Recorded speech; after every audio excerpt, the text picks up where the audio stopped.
Hey everybody, it's Bob. See, Bob, TNT Customs. It's TNT Tuesday. Hi, David. It's 14th of May.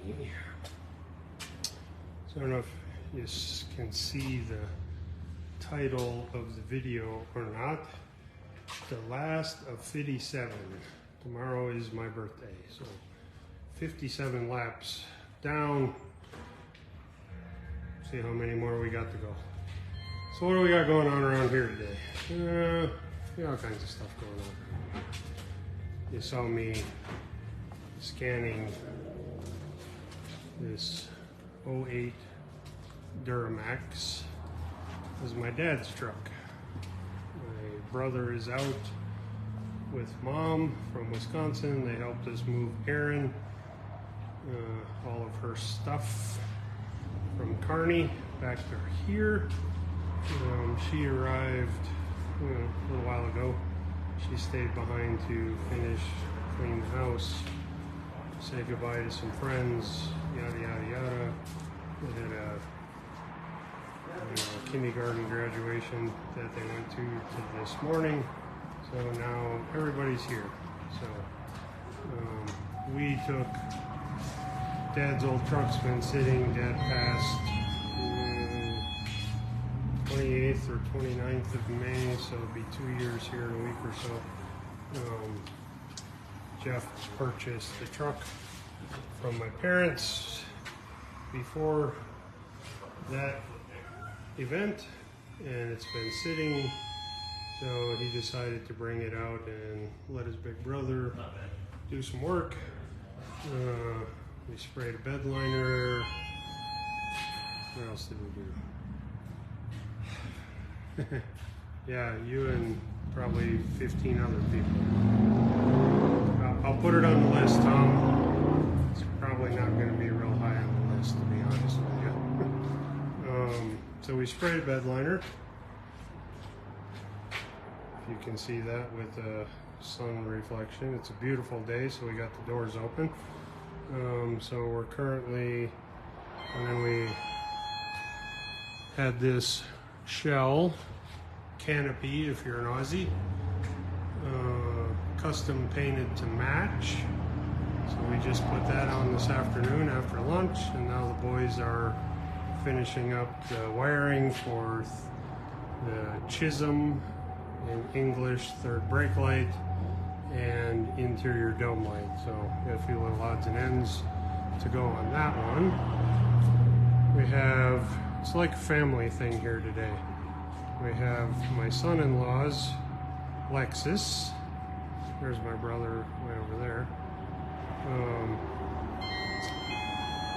I don't even know what it is. It's a Lexus GS 300, GS 400. What's up, Chris? GS 300. It is Fast and the Furious wannabe. It's having a few electrical gremlins. It's 99, so that's somewhat to be expected. 200 and some thousand miles. So we're seeing if we can dig through the bottom of the electrical gremlin for them. Oh, and then we have the Sparkle Queen. Check this out.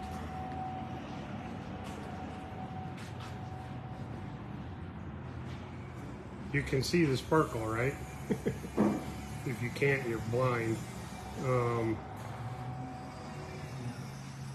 One owner, 1976 Pontiac Grand Prix with 400 Pontiac under the hood that had a botched cam and lifter, carbon intake install done, and there's the flat cam. Oh, they flattened it good.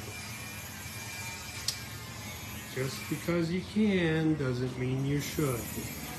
So anyway, we're knee deep in a Pontiac 400 at the moment. Getting ready for cam number 2. So it's kind of a cool car. Not totally a fan of the sparkle, but you know, each their own. It's very clean, very nice touch. It'll run like a champ here in the next day or so. What else we got going on? Oh, if Ben is watching, Ben's Jeep is currently a hovercraft. Jason dumped the axles out of it. Everything has been fitted, everything cycled, everything clears, not by much, but it all fits. Don't mind my attempt at a tie rod. My lathe truck went south on me and the tube spun, so I gotta make him a new one. Back half is all done. As with everything we do, as we do another one, we find little bitty details that we should tweak and doctor up. So this is a production part now. All the fitment, I mean, it was like stand back and throw it on. It just fell into place. The tweak on this one was the coilover towers. We made them as deep as humanly possible. There's just, hi Robert. Steven, happy birthday to you, brother. That's his birthday tomorrow too. Let me guess, let's see, we've been married, I might get in trouble here. 30, not supposed to do math in public. 37 years, so that makes Steven 37 years old. He was born the day we got married, so I can always remember how old Steven is. So, and we share the same birthday tomorrow. So we got the coilover towers reworked, Frenched in as deep as humanly possible. If you put this kit on and a coilover tower is buried into the body when you put it on, that means your body is crooked to the frame because it barely clears a little bit on both sides. So it's an alignment jig to get your body on straight as a side effect or a bonus feature. We have the rear end is 100% welded out, painted. Ben said the other day it hasn't looked that good since it came out of the crate, and being the smart ass that I am, I told him it didn't look that good when it came out of the crate.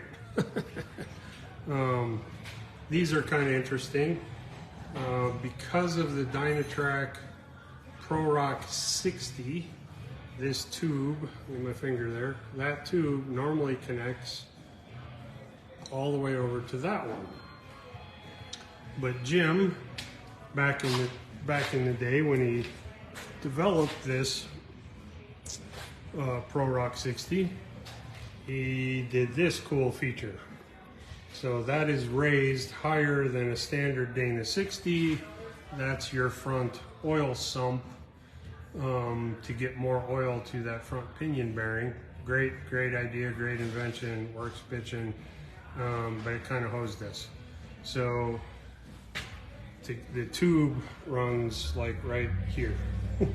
So we shortened took the middle out of the tube, and the Curry, sorry, I got ahead of myself, that supports a Curry anti-rock sway bar, because once you do all of this fun stuff, there really is nowhere to mount a Curry anti-rock, because we've done a few TJs where we put the anti-rock is supposed to go back here, right, on a factory frame.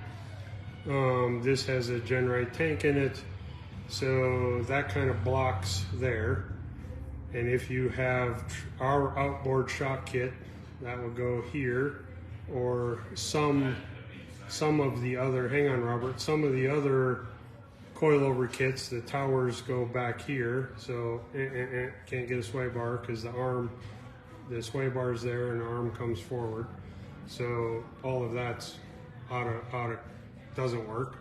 So then we've made custom brackets and stuffed the sway bar right through there, with the arm going this way, which works great for coil springs and outboard shocks, or one of the other company's rear mounted coilovers that go back this way. Well, I like my coilover here on the front side of the axle because I can get away with a 10-inch coilover, but yet give you 12 inches of travel there. Works really slick for packaging. You can see the tower just tucks in right there underneath the hump where the seat would be if you had a back seat. So packaging wise, it works out really slick, but that blocks you again. So now you're no rear sway bar because there's nowhere to put it. So I don't know. I think back, I know we did it to the CJ, we converted to links and coilover. I know we did that one. We just did it to Ryan's. What's up, Robert? I haven't forgot about you, Robert Beck. I'll answer your question in a minute. We did it on Ryan's. This one, mine is kind of where I figured that out because mine has the big back half cat in it, 8-inch stretch, which really complicates placement of things. So I needed a rear sway bar because I want to run mine rear sway only, nothing on the front, because I got a trick up my sleeve for what's going to happen to the front. But yeah, we'll talk about that another day when I can get it out of storage and actually get a Jeep shop put back together where I can go back to work. And we'll talk about that in a minute. So anyway, this axle mounted sway bar thing works really slick. It's not really something I can package and sell. I can get you close. You know, we can send you the sway bar we use to our spec, get it all in there. You can kind of block it up with some cardboard or pipe or wood or whatever you got, and then give me a measurement from center line of sway bar to the face of the axle tube. As long as I know what the diameter of your axle tube is, we can then make those brackets and get it to fit. But it probably will not be a part numbered system. That's something we do here in the shop. But if you guys are screwed on a rear sway bar, that is a potential solution for you. So like I said, the rear end is done. Robert's question, is that a TNT mount on top of the axle? Kinda. It is the Dynatrac bridge. So Dynatrac makes this part down here. It fits into a machined notch in the housing and then has these 3 long Allen bolts on both sides of the housing. And then we take this, which is our normal production tri-hat, gets a few little minor tweaks like that angle change there. So we have a welt, normally that's just straight out where it sits on top of our truss. So that creates a huge gap right there. So Jason and I figured out the angle and changed the side pieces out so we have full weld surface on that bridge. We've been doing that for several years, longer than that, probably a decade. These axles have been around a long time. Have groups of them running around and they don't go anywhere. So yeah, it's kind of our mount, kind of their mount. We kind of hybrided it. We did. Say hi, Tammy. I have a question. Do you have a secret stash of extended brake lines for a 2020 Gladiator anywhere? I do not. Okay. Not for Gladiator. Okay. So. Sorry. No worries. We kind of did the same thing on the front. Where did Jason go with that? He was welding it earlier. I don't know. Just kind of. My son did not get all of my OCD. He's kind of a messy person. It's laying here somewhere. But the front has that same, you can see the trenches, if you will, or the machined grooves. So it has that, the bridge is the same front and rear because it's the same center section. So we kind of did the same thing for our 3-link mount, because this Jeep has been converted to a 3-link. It had a Rubicon Express long arm kit on it from, I don't know, 1999. We'll go with that. And 1999 called and they wanted their antiquated parts back. So the customer and I decided to upgrade it. And so now it is a 3-link front with a panhard and a single triangulated rear, because he had modified the center section, the belly pan, if you will, from the Rubicon kit to accept the 4-speed Atlas that's in it, plus frame ties for his cage, plus. So he wasn't really interested in just scrapping the whole works and starting with our kit. He asked if we could make it work. Of course I could make it work. That's kind of what I do. So we did take the belly pan apart, cut Rubicon's Express's old upper control arm mounts out of it for the rear suspension, and reworked all of that so we could put a true 4-link in it, because Rubicon did this wishbone, adapt a bunch of stuff you already had into some more stuff to make it a more of a wishbone style. All the joints were trashed. I mean, and that's not bagging on Rubicon. It's 24, we'll say 20 years old or older. So all the bushings were hammered. The threaded mechanisms were seized. You can't get those parts for those old Rubicon Express joints anymore. So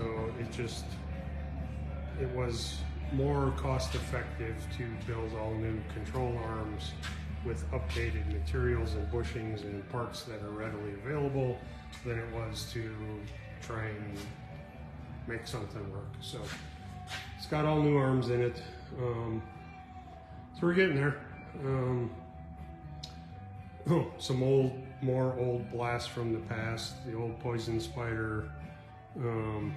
I won't say it what I usually call it, but it's an appendage of a donkey. Tire carrier, flop down, crush your significant other tire carrier when you pull the pins. Well, how that was mounted down here on the chassis, we just 86'd all of that and built our own, so we could keep the tire carrier on it, because that's what the customer wanted. So we got that done, and then our accountant is out of her cave or her hole for the day. I've had enough. Gotta go back tomorrow. She's back in her hole tomorrow because she's behind. Like a ton. But I came here to say I need you to go up front. I could take over. I like that. She lives. Yeah, she's still doing well. Yeah. I haven't told them about Steve. Okay, if they we'll talk haven't about that. followed along on that. Go help this gentleman up front. We have a weird shot. Oh my goodness, my hair looks like I live in Wyoming. Yeah, it's not too bad today, but a little bit windy. We have a customer who's just driving through and headed to Montana. Who's in Montana that could get this guy a brake line? We don't have a extended brake line for his Gladiator. He has a lift on it and he can erect his brake line. None in stock here. If you would have called ahead, I would have ordered some. Anyhow, Steve, I don't know if you guys have heard, Steve was in a head-on collision on Saturday morning. Now, he only lives from the shop to his house is maybe a mile and a half. Anyways, he had come out off of College Drive onto South Greeley, which is what road we're on. And he said there was barely any traffic. It was Saturday morning. And obviously he was headed north on South Greeley and in his pickup truck. And this guy was headed south in a Dodge Challenger, I get them mixed up, whatever. Anyways, this guy he was drunk. He was a drunk driver in the morning. Steve saw him coming at him at about 60 miles an hour. So Steve started moving over to the shoulder, trying to get out of his way. The guy kept coming and coming and coming, and all of a sudden, Steve's like, he said to me yesterday, my last thought was, holy crap, this guy's going to hit me. And smacked dead into him. Witnesses said that the ass end of the truck went up in the air. He ended up spinning around and ended up on the other side of the road. He has a broken sternum, but he is back home. Or not broken, it's fractured.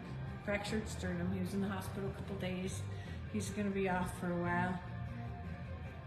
Between you and us, we started a pool. $5 a square. Who wants to bet on what day he's coming back? I figure it's going to be a while. Fractured sternum is not a fun thing to get over. So let me know if you want in. $5 a square. He's home mending for a while, so we're dealing with that. Bob's doing lots of service writing, which is why I was like, go back up front. Tammy has something to show everybody. Something new we just got. We just got some new hoodies. Good Lord, those took forever. I kind of like them. I like that one. I like the green one. That looks good. But I like the sand too. Look at that. Look at that. So I don't even think these are on our website yet because we haven't even gone through the boxes. We're gonna get some of those organized. We will be taking those up to South Dakota. And traveling this weekend is Go Topless. There'll be some in Colorado. Right there, would you? Yeah, some of us are going to Colorado. I'll switch this back around. Bob and I and Jason and Trinity will be in Colorado, down at the Jeffco County Fairgrounds for a big Go Topless day there. Tammy, David, and our daughter, and not Steve, are going to be at Cowboy Dodge here in Cheyenne. So we're gonna kind of divide and conquer this weekend. We have a full house this week. My mother-in-law, my brother-in-law are here, and Erin and her dogs and her husband and her child are here. So everybody's in our house. So pray for me to survive the end of the week. I'm sure it'll all be fun. So we do have dinner cooking, and we have grandchildren all coming over. Jason was cooking he was smoking a pork butt all day today. So we're having a barbecue tonight at our house. So if you guys live closer, I'd say come over. There's always tons of food when we cook. So what's everybody else doing this weekend for Go Topless? Anybody have plans? I don't know if everybody's even hearing me. It still says it's live. Tell me if you're there. I can't hear you. Anyone doing a Go Topless event? It's getting quieter. They're all going home. Nobody? Robert Beck, are you going anywhere? Chris Frizzell, are you going anywhere? David's going to Cowboy Dodge. Yep. Tanner, yep, you're live. Tanner, are you doing anything for Go Topless? I didn't even ask you about it. If there's anything even going on by you. I assume Bob showed you, local park for Go Topless. Well, that sounds fun. It's probably nice and warm down there. It's supposed to be warm here too, so it won't be bad to at least take off the freedom panels and get a little sun. Going back to work for a month. Oh, Ross. Does that mean you're out of town? 88. Oh, that sounds hot. If you have a pool, 88 is perfect. What are you doing over there? We're gonna see what Nick's finishing up here.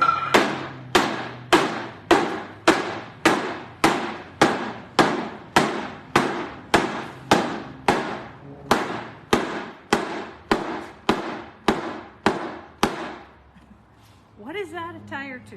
My four-wheeler. Your four-wheeler. And what are you trying to do to it? You bent the rim. Yeah, on the inside, so I'm just trying to get it a little back. Did you do that or your children do that? It's actually my brother. Your brother did that. Yeah. Robert told his wife she needs to stay topless for the weekend. Really, Robert? That sounds like something Bob would say, Robert. Well, guys, I'm gonna let you go. It's almost 5:30. It's time for us to scuttle our butts home to our family that's there waiting. It's probably chaos there between 4 grandchildren and a few dogs and grandma and everybody else. So I'm gonna say toodaloo, and we will see you guys next week on Tuesday again. We'll keep you posted on Steve. So till then, everybody have a great week.